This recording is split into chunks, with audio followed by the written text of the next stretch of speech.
lived for 30 years or more in eastern North Carolina in Rocky Mount, and then in 2011 we moved here to be close to my son and his family as I get a little older, and my wife and I.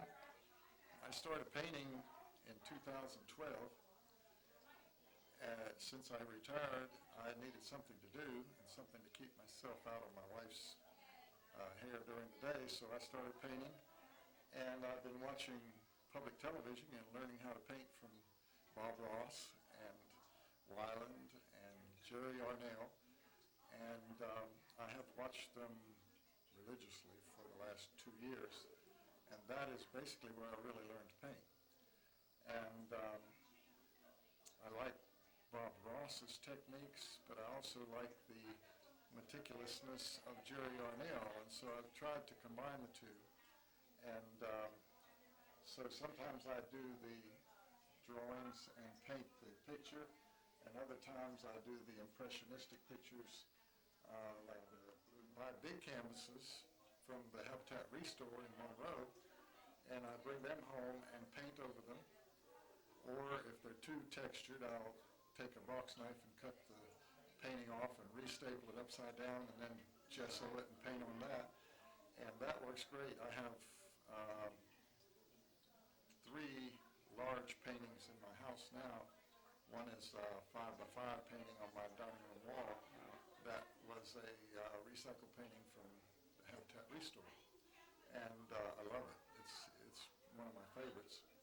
And I have one right where I come in the house, you open the garage door, and there's a big waterfall with a limb coming out and some orange flowers on it, and it looks like you're looking down. I'm not interested in making a lot of money from paintings. In fact, I don't charge much for my paintings. I hope people enjoy them. And if people appreciate them, even if they come here and look at them and say, oh, I like that, or I think that's really nice. That makes here and bought a house in St. John's Forest, and my garage door opens to the east.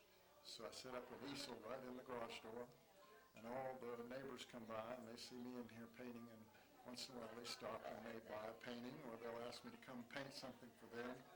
I've had a couple commissions. I've painted Hobbiton Shire on a neighbor's wall down the road that was like 6 feet tall and 14 feet wide. Wow. A whole mural of all the things from Lord of the Rings. And that was a real fun painting. I did a painting for Chip Long up in Indian Trail. He wanted a picture of his house that he grew up in that is no longer there. And so he brought me a picture, and I painted him a 4x4 painting of his house in Indian Trail, and he gave it to his father, who is getting a little dementia, and he said that his father just stood and looked at it and loved it. That's what makes it worthwhile.